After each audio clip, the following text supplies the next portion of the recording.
얼마 전 출산을 한 20대 여성이에요. 요즘 어지간해선 AS 안 되는 게 없죠. 교환은 물론 환불도 다 되고요. 근데 세상이 변해도 교환 환불은커녕 AS조차 안 되는 게 있어요. 바로 배우자죠. 이건 뭐 살아보고 결혼할 수도 없고 살다가 하자를 발견하면 이것처럼 낭패가 없다니까요. 지금 저처럼 말이에요. 남편과 저는 클럽에서 만났어요. 여러분도 다 아시는 바로 그 나이트클럽이요. 나이트에서 만나 사귄다고 하면 다들 제정신이냐고 해요. 그런 데서 만난 사람이 오죽하겠냐고요. 근데 나이트클럽에 다닌다고 해서 다 사생활이 문란한 건 아니잖아요. 예를 들면 진짜 춤이 좋아서 나이트클럽에 다니는 사람도 있으니까요. 저랑 남편처럼요. 저는 어려서부터 춤추는 걸 너무 좋아했어요. 그래서 성인이 되고는 나이트클럽에 자주 다녔고요. 방학 때는 거의 죽순이 생활을 했죠. 그 덕에 거기서 알게 된 인맥으로 유명 가수 백댄서 생활을 하기도 했고요. 하지만 그 일을 오래 하지는 않았어요. 사실 한때 학교 그만두고 춤을 춰볼까 생각도 했지만 죽어라 공부해서 들어간 대학도 아깝고 무엇보다 불안한 미래를 감당하려니 겁이 나더라고요. 제가 좀 현실적인 인간이거든요. 솔직히 말해서 춤으로 밥 벌어먹고 살기엔 제 실력이 부족하기도 했고요. 그래서 미련 없이 포기했어요. 남편 역시 저랑 비슷한 부류로 친구들 사이에서 춤신추망으로 불리던 사람이에요. 고수는 고수를 알아본다고 남편과 저는 한눈에 서로를 알아봤죠. 나이트클럽에서 처음 만난 그날 우린 마치 오래전부터 호흡을 맞춰온 커플처럼 완벽한 호흡으로 스포트라이트를 받으면서 춤을 췄어요. 정신없이 춤을 추다 보니 온 몸이 땀범벅이 됐더라고요. 화장이 다 지워져서 얼굴은 쌩얼이 됐고 마스카라는 번져서 완전 팬더가 돼서는 가관도 아니었죠. 근데 기분은 정말 좋았어요. 마치 소울메이트를 만난 것처럼요. 남편도 저와 같은 기분이었다고 하더군요. 그래서 우린 그날부터 사귀기로 했어요. 다른 커플들은 만나서 영화 보고 맛집을 찾아다니거나 놀이공원을 갈 때 우린 나이트클럽을 다녔어요. 무대 위에서 조명받으며 격렬한 댄스로 땀을 쫙 빼고 나면 그렇게 개운할 수가 없었죠. 따지고 보면 독서가 취미인 사람들이 서점이나 도서관에서 데이트를 즐기는 것과 다를 게 없었지만 사람들 시선은 달랐어요. 특히 어른들은요. 나이트클럽에서 만난 사람과 결혼하겠다고 했더니 양측 부모님들께서 입이라도 맞춘 것처럼 똑같이 말했죠. 그런 데서 만난 애가 오죽하겠니? 특히 시어머니께선 절 보시지도 않고 무조건 결사 반대였어요. 어디 그런 막대 먹은 걸 집에 들여. 세고 센 게 여잔데 하필 그런 걸. 난 반대다. 내 눈에 흙이 들어가기 전까진 절대 안 돼. 근데요. 아무리 자기 엄마가 그런 말을 했다고 해도 그걸 저한테 고스란히 전할 필요는 없는 거 아닌가요? 일반적인 사람이라면 아예 말을 않거나 말을 해도 순화해서 전했을 텐데 남편은 그걸 굳이 곧대로 전하는 거예요. 정말 눈치도 없이. 남편의 이런 행동에 짜증이 났지만 한편으론 믿음이 가더라고요. 이 남자 결혼하면 적어도 내 앞에서 거짓말은 안 하겠구나 싶었죠. 암튼 시어머니의 반대도 무릅쓰고 우린 결혼 승낙을 받았어요. 그도 그럴 것이 졸업 후 취업에 실패해 취준생으로 지내던 남편과 달리 전 졸업과 동시에 유명 제약회사의 연구원으로 취직을 했거든요. 그러니 자기 아들보다 학벌도 좋고 경제력도 갖춘 며느리가 시집 식구들 눈에 마냥 싫진 않았던 거죠. 언제부턴가 시아버님이랑 시누이들은 절 반겨주더라고요. 시어머님만 빼고요. 그해 가을 남편이 취업에 성공하면서 우린 이듬해 봄에 결혼을 할 수 있었어요. 보란듯이 잘 살아서 이 결혼을 반대했던 사람들 코를 콱 눌러주겠다 생각했죠. 그리고 한동안은 꽤 잘 해나갔어요. 제가 임신을 하기 전까지는요. 2년 넘게 연애를 하면서 어느 정도 남편에 대해 안다고 생각했는데 막상 결혼해보니 그게 아니더라고요. 결혼 전에는 몰랐던 모습이 바퀴벌레 기어나오듯 스멀스멀 나오기 시작했죠. 반찬 투정은 기본에 볼일 볼 때 꼭 화장실 문을 열고 하고요. 소파나 침대 위에서 과자 먹고 온 부스러기를 그렇게 흘려요.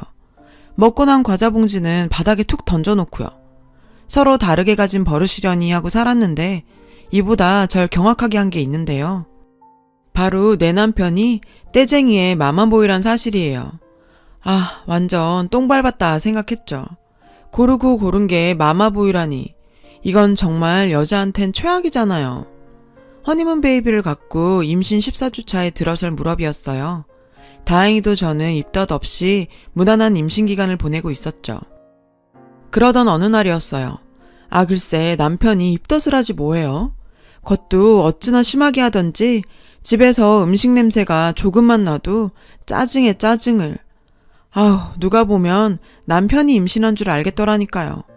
근데요, 임신해보신 분들은 아시겠지만 입덧 때문에 아무것도 안 먹고 싶은 분도 있고 평소 식담이 없던 사람이 그때가 되면 그렇게 먹고 싶은 게 많아지고 수시로 배가 고프고 그런 사람도 있잖아요. 저는 후자였어요. 근데 이놈의 남편 때문에 대단한 음식은 고사하고 먹고 싶은 김치찌개 하나 제대로 못 끓여 먹었다니까요. 하루는 너무 배가 고파서 아파트 놀이터에서 치킨을 시켜 먹었을 정도예요. 아우, 지금 생각해도 화가 뻗쳐요. 이런 상황도 모르고 주변 사람들은 남편이 아내를 얼마나 사랑하면 아내 대신 입덧을 다 해주냐고 남편 잘 만난 줄 알라고 하더라고요. 헐, 얼어 죽을 잘 만나긴. 남편 때문에 배고파서 죽겠구만. 그렇게 부러우면 니들이 가지시든가. 목구멍까지 이 말이 나오려는 걸 정말 사력을 다해 꾹 참았다니까요. 그러던 어느 날이었어요. 아침 일찍 누가 초인종을 누르더라고요. 일요일이라 택배 올 일도 없는데 말이죠. 잠에 취해 있던 저는 남편한테 나가보라고 했어요. 그런데 엄마, 갑자기 웬일이야? 연락도 없이? 시어머니가 찾아오셨더라고요. 저는 피곤한 몸을 일으켜 거실로 나갔죠. 내가 못 올 때 왔니? 어머머, 그보다 얘, 너 얼굴이 이게 뭐니? 새애기 대신 네가 입덧한다더니 얼마나 입덧이 심했으면 얼굴이 이렇게 반쪽이 됐어. 엄마, 역시 나 생각해주는 건 엄마밖에 없어. 아침부터 남편과 시어머니가 거실에서 이상가족 찾기를 찍고 있더라고요. 하루에도 10대번도 더 통화하는 사이면서. 어머님 오셨어요? 제 인사가 끝나기도 전에 시어머니는 절 향해 버럭 소리를 치셨어요. 넌 정신이 있는 애니 없는 애니? 네 눈에 네 남편 안 보이니? 남편 꼴이 이 모양인데 넌 어떻게 아무렇지도 않게 지내니? 어머머 세상에, 쟤 살찐 거 좀 봐. 너 도대체 얼마나 먹어댄 거니? 아우, 엉덩이에 띠룩띠룩 살 붙은 거 봐. 지 남편은 지 대신 입덧하느라 피골이 성접했는데 넌 먹을 게 입으로 들어가니? 아우, 불쌍한 내 새끼. 여편네라고는 어떻게 저런 걸 만나서 이 고생이냐. 안 되겠다. 내가 여기 살면서 우리 아들 밥 좀 해먹여야지. 아, 글쎄 이러시는 거예요. 남편은 잘 됐다고 팔딱팔딱 뛰면서 좋아라 했죠. 생각 같아선 그런 남편을 확 베란다 밖으로 던져버리고 싶었지만 꾹 참으며 말했어요. 어머님, 그게 무슨 말씀이세요? 여기서 사시다니요. 집도 좁고 방도 없는데 어떡해요. 없긴. 옷방 정리하면 요하나 못 펴겠니? 자는 건 내가 알아서 할 테니 넌 신경 꺼라. 아, 내 새끼 먹고 싶은 거 뭐 없니? 엄마가 다 해줄게. 전 속으로 설마 이 와중에 지네 엄마한테 먹을 거 해달라고 하진 않겠지 생각했지만 설마는 사실이 되어버렸어요. 엄마, 나 엄마표 잡채랑 생태찌개가 먹고 싶어. 계란찜도. 남편은 아주 물 만난 물고기처럼 꼬랑지를 팔랑팔랑 흔들면서 시어머니 옆에 찰싹 붙어서는 먹을 것 타령을 해댔어요. 입덧한다고 난 김치찌개 하나 못 끓여 먹게 하더니 잡채, 생태찌개? 그런데 예, 아가, 뭐하니? 가서 장 안 봐오고 잡채거리랑 생태, 계란도 한 판 사와라, 유정란으로. 제가요? 그럼 늙은이 애미가 가리? 얄미운 남편은 지 엄마 빽만 믿곤 못 들은 척하곤 TV 앞에 앉아 게임을 하더군요. 아, 어찌나 얄밉던지. 그날 이후 어머님은 자기가 무슨 빅마마라도 되는 양 우리 집 주방에 쿠킹 클래스까지 차릴 기세였죠. 냉장고엔 음식 재료들로 가득했고 아침 저녁으로 식탁 위엔 산의 진미가 올라왔어요. 하지만 어디까지나 어머님 음식은 자기 아들을 위한 음식이었죠. 그저 그거 몇 점 집어먹으려면 눈치는 또 얼마나 봐야 하는지 나중엔 아예 어머님 반찬엔 손도 안 댔어요. 게다가 그렇게 거한 상차림 뒤에는 어마어마한 설거지가 남기 마련이잖아요. 그건 어디까지나 임산부인 제 몫이었고요. 먹는 건 전보다 줄고 하는 일은 많아지니 몸은 점점 더 지쳐갔어요. 게다가 개월수가 늘고 배가 나오기 시작하면서 허리며 발목에 통증이 심해진 저는 퇴근 후 싱크대 앞에 서서 설거지를 하는 것도 점점 부담스러워졌죠. 평소라면 별거 아닌 일이지만 제 몸이 제 몸 같지 않은 터라 더욱 그랬어요. 게다가 시어머니가 와 계시는 통에 스트레스까지 받아서 식욕도 떨어지고 가슴이 답답한 게 정말 죽을 맛이었죠. 지금 생각해보면 그때 뭐가 그렇게 겁이 나서 찍소리도 못하고 시어머님이 하라는 대로 다 했는지 핑계라고 할진 모르지만 그땐 참고 버티는 게 내가 이기는 거라고 생각했던 것 같아요. 나이트클럽이다 다니던 애라서 그딴 것도 못 참고 파르르 한다고 할까봐 제 스스로 자기 검열을 하고 내 자신을 몰아세운 거죠. 제가 참 바보 같았어요. 그러던 어느 날, 그날도 퇴근 후 잔뜩 쌓인 설거지를 하고 있었어요.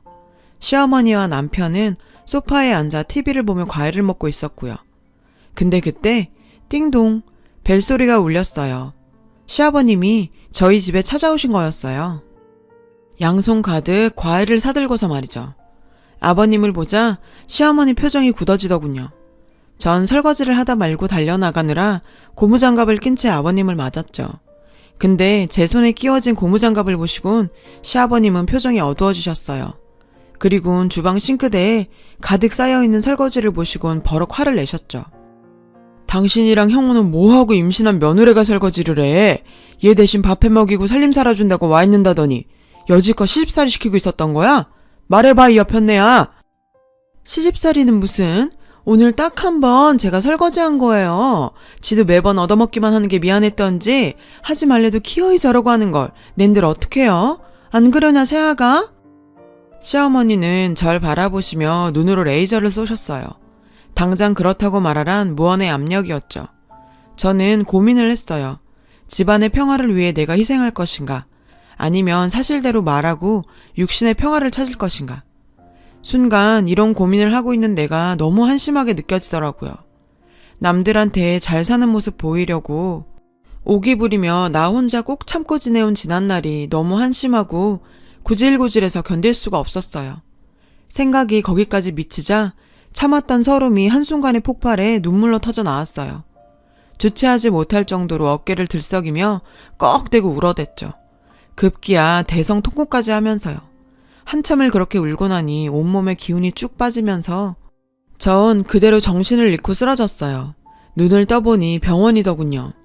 의사 선생님은 영양실조의 스트레스로 인해 유산기도 조금 보인다고 며칠 입원해서 안정을 취하는 게 좋겠다고 하셨죠. 그 말을 들으신 시아버님은 얼굴이 붉어졌어요. 그리곤 의사 선생님이 병실을 나가자마자 그대로 남편의 머리통을 치셨어요. 이런 개만도 못한 놈아. 한 집에 살면서 네 애를 가진 여자를 이 꼴로 만들어. 네가 이러고도 사람 새끼냐? 홀몸 다닌 애가 영양실조가 될 때까지 넌 옆에서 뭐하고 쳐 있었어? 이럴 거면 애초에 결혼을 왜 해? 왜 결혼을 해서 남의 집 귀한 딸을 이 꼴로 만들어? 아니 이 영감탱이가 왜 귀한 내 새끼를 때리고 난리야? 때릴 거면 차라리 날 때려요. 시어머니는 남편을 감싸 안으며 아버님께 대들었어요. 잘한다 이 여편네야. 하나뿐인 아들내밀 저렇게 병신처럼 만든 게 바로 당신이야. 장가를 보냈으면 지 가정 이루고 살게 도와주지는 못할 망정 늙은 애미가 끼어들어 애들 살 갈라놔? 나이는 어디로 먹었냐? 나이를 먹었으면 나이값 좀 해. 임신한 며느리를 부리면서 지 자식만 챙기는 게 말이 돼? 그게 인간이 할 짓이냐?